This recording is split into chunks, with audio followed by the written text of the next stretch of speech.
जय भोलेनाथ की। सप्तम अध्याय। शिव महापुराण सुनने मात्र से सारे घर के गृह क्लेश, नेगेटिविटी, ऊपरी चीज़ें सब खत्म हो जाते हैं। कृपया आप रोज इन्हें सुने और मन में शिव की भक्ति जगाकर सुने, भोलेनाथ की भक्ति जगाकर सुने। ये बहुत शिव महापुराण का कोई व्याख्या नहीं कर सकता। एक छोटा सा भगत शिव महापुराण पढ़ के आप तक पहुंचा रहे हैं। कृपया कृपा करे भोलेनाथ। जय भोलेनाथ की। सतमा अध्याय। सौनक जी बोले, हे शिव भक्तों में श्रेष्ठ महाबुद्धिमान सूत जी, आप धन्य हैं। जो कोई आपने यह अद्भुत एवं कल्याणकारी कथा हमें सुनाई।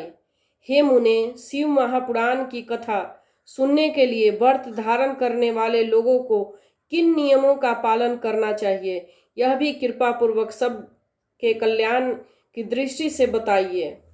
सूत जी बोले, हे सौनक, अब शिव पुराण सुनने का व्रत लेने वाले पुरुषों के लिए जो नियम है उन्हें भक्ति पूर्वक सुनिए। नियम पूर्वक इस श्रेष्ठ कथा को सुनने से बिना किसी विघ्न बाधा से उत्तम फल की प्राप्ति होती है। दीक्षा में रहित लोगों की कथा श्रवण में अधिकार नहीं है।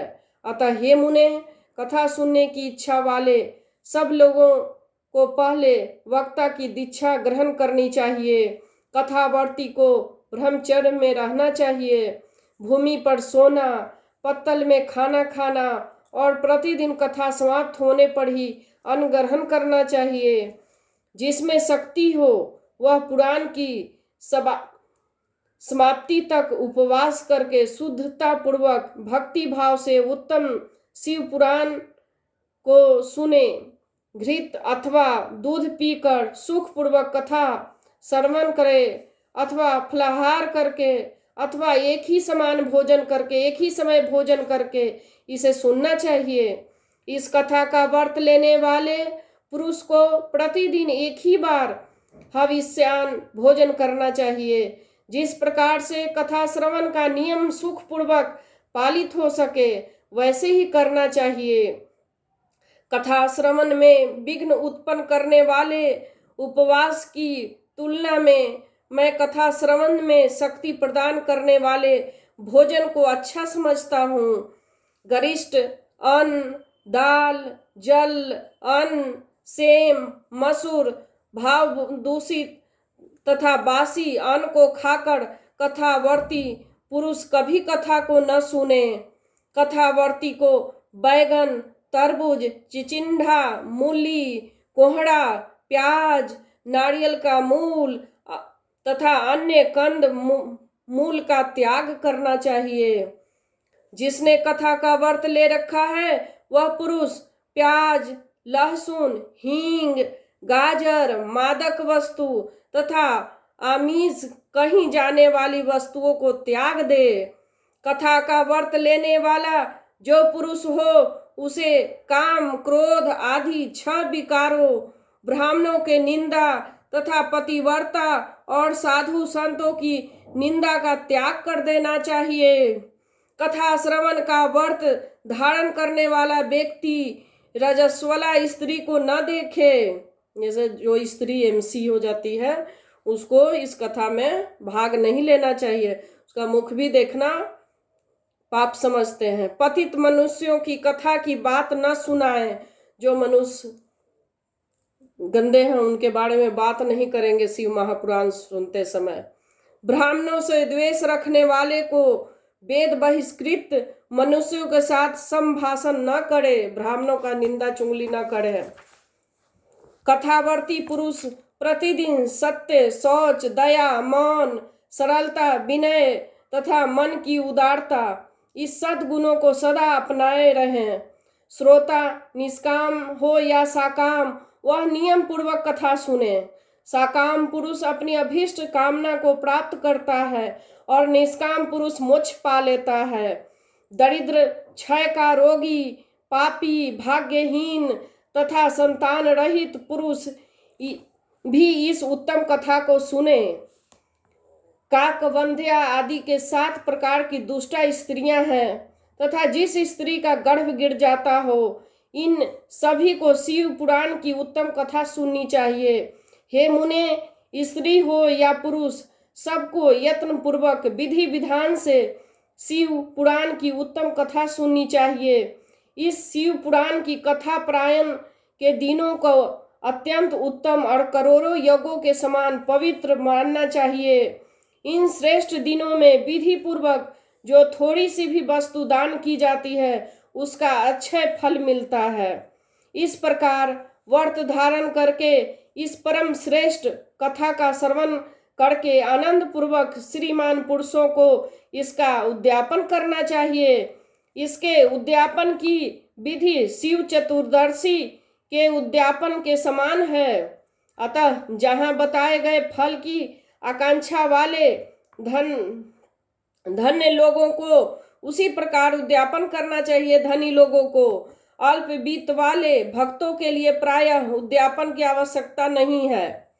भक्त मतलब कथा पढ़ते रहें, उनको उद्यापन की जरूरत नहीं है। जो वो कथा श्रवण मात्र से ही पवित्र हो जाते हैं, वो कथा सुन के ही पवित्र हो जाते हैं।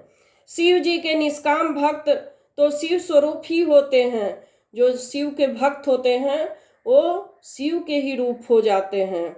हे महर्षि, इस प्रकार शिव पुराण की कथा के पाठ एवं श्रवण संबंधी योगोत्सव समाप्ति होने पर श्रोताओं की भक्ति एवं प्रयत्न पूर्वक भगवान शिव की पूजा की भांति पुराण पुस्तक की पूजा करनी चाहिए। तदंतर विधि पूर्वक वक्ता का भी पूजन करना चाहिए। जो पूजा करके ही नमस्कार करके शिव महापुराण की कथा ये सुने और जो कथा कह रहे हैं उनको भी प्रणाम करें विधि पूर्वक। पुस्तक को करने के लिए पुस्तक के भी पूजा करिए और सुंदर बस्ता बनाएं। पुस्तक को सुंदर बस्ता बना के रखें। उसे बांधने के लिए दृढ़ एवं दिव्य सूत्र लगाएं, जिस पर विधि पूर्वक पूजन करें।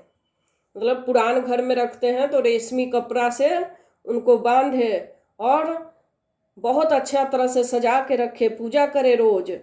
पुराण के लिए जो लोग नया वस्त्र और सूत्र देते हैं वे जन्म जन्मांतरों में भोग और ज्ञान से संपन्न होते हैं।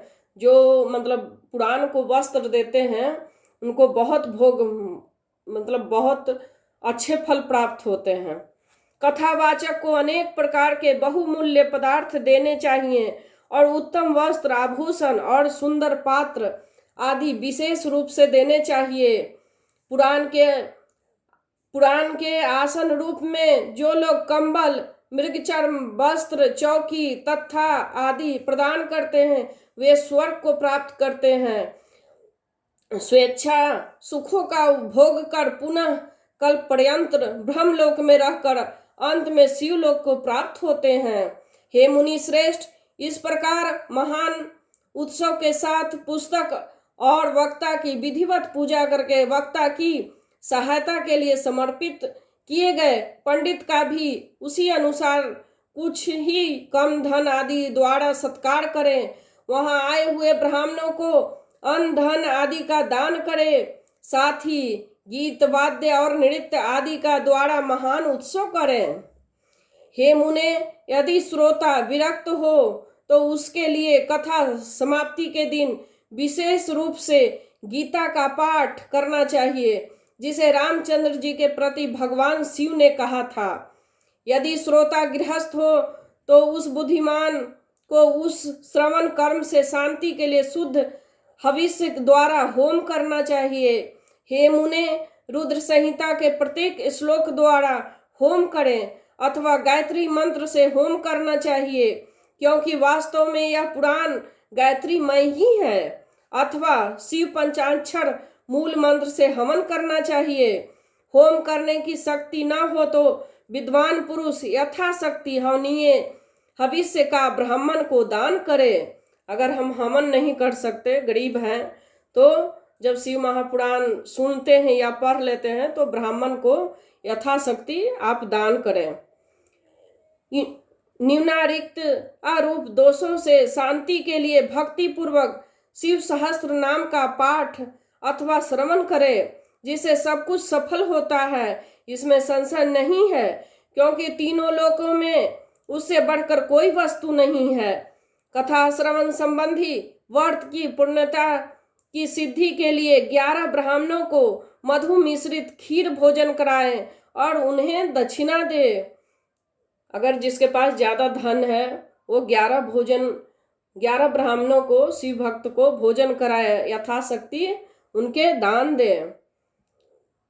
मुने, यदि शक्ति हो तो 3 फल 12 तोला सोने का एक सुंदर सिंहासन बनवाए और उस पर उत्तम अक्षरों से लिखी अथवा लिखवाई हुई शिव पुराण की पुस्तक विधि पूर्वक स्थापित करे। तत्पश्चात पुरुष आह्वान आदि विविध उपचारों से उसकी पूजा करके दक्षिणा चढ़ाए। तदंतर जितेंद्रिय आचार्य का वस्त्र, आभूषण एवं गंध आदि का पूजन करके उत्तम बुद्धि वाला श्रोता भगवान शिव के संतोष के लिए दक्षिणा सहित वह पुस्तक उन्हें समर्पित कर दे। हे शौनक, इस पुराण के उस दान के प्रभाव से भगवान शिव का अनुग्रह पाकर पुरुष भव बंधन से मुक्त हो जाता है। इस तरह विधि विधान का पालन करने से श्री संपन्न शिव पुराण संपूर्ण फल को देने वाला तथा भोग और मोक्ष को दाता होता है। हे मुने, मैंने आपको शिव पुराण का यह सारा महात्म्य जो संपूर्ण अभीष्ट को देने वाला है बता दिया है। अब और क्या सुनना चाहते हैं? श्री संपन्न शिव पुराण समस्त गुणों का तिलक स्वरूप माना गया है। यह भगवान शिव को अत्यंत प्रिय, रमणीय तथा भाव रोग का निवारण करने वाला है। जो सदा भगवान विश्वनाथ का ध्यान करते हैं, जिनकी वाणी शिव के गुणों की स्तुति करती है और जिनके दोनों कान उनकी कथा सुनते हैं, इस जीव जागृत उन्हीं का जन्म लेना सफल है। वे निश्चय ही संसार सागर में पार हो जाते हैं। भिन्न भिन्न प्रकार के समस्त गुण, जिनके सच्चिदानंद स्वरूप कभी स्पर्श नहीं करते, जो अपनी महिमा से जगत के बाहर भीतर वाणी एवं मनोवृत्ति के रूप में प्रकाशित होते हैं, उन अनंत आनंद स्वरूप परम शिव की मैं शरण लेता हूँ। ये महात्मा पर है शिव महापुराण का, और प्रथम अध्याय जो महात्मा है शिव महापुराण का वो अभी तक पढ़ें और आप लोग इन्हें सुनिए, किस तरह से सारे हमारे पाप कर्म कट होता है और शिव जी की हमें भक्ति प्राप्त होती है, भोलेनाथ की। और इसीलिए हमारा जन्म हुआ है। अगर हम जन्म लिए हैं धरती पे, अपने आप को नहीं जानते, मैं कौन हूँ, क्या हूँ, जब हम एक क्वेश्चन करते हैं, इसको जब शिव महापुराण पढ़ेंगे, सुनेंगे, तो धीरे धीरे आत्मज्ञान आने लगेगा कि मैं कौन हूँ, और बहुत कुछ मिलेगा और आगे बढ़ते जाइएगा। जैसे एक मनुष्य रहता है कुएं, कहा गया है कि कुआं का मेढक सिर्फ कुआं में रह के कहता है कि अरे इतना बड़ा संसार है। उसी तरह वो नदी में मेढक को छोड़ दीजिए, तो मेढक जब नदी में जाता है तो कहता है कि इतना बड़ा संसार है। उसी तरह फिर नदी से निकाल के मेढक को समुद्र में डाल दिया जाता है, तो मेढक सोचता है कि अरे इसका कोई अथाह नहीं। इसी तरह एक आदमी सोचता है कि शिव महापुराण में क्या होगा, लेकिन जब हम इनको पढ़ेंगे और जब सुनेंगे तो उनके वृतांत जब जानेंगे, कथा के मूल में जाएंगे, तब पता चलेगा कि इसका कोई और अंत नहीं है। ये तो परम कल्याणकारी है, इसका शिव का कोई और न कोई अंत है। ये तो गुरुओं का भी गुरु, परम गुरु है, और इनके लिए जो भी हो सके हम नाम जपते रहे। ओम नमः शिवाय बताया हुआ है, आगे हम पढ़ते जाएंगे वैसे वैसे आएगा कि कैसे कैसे चंचुला शिव महापुराण करके मुक्त हो गई पढ़ सुनकर, कैसे पिचास मुक्त हो गया शिव महापुराण सुन के। ऐसे ऐसे बहुत कुछ जब हम घर में पढ़ेंगे तो हमारे घर में जो भी ऊपरी आत्मा है, निगेटिव है घर, उसको पढ़ने मात्र या सुनने मात्र से घर में जो हमारे जीव जंतु है सब मुक्त हो जाते हैं। इसे प्यार से, भाव से, श्रद्धा से भोलेनाथ को नमन करके, नमस्कार करके कृपया इन्हें पढ़ें और भोलेनाथ आपको आशीर्वाद दें।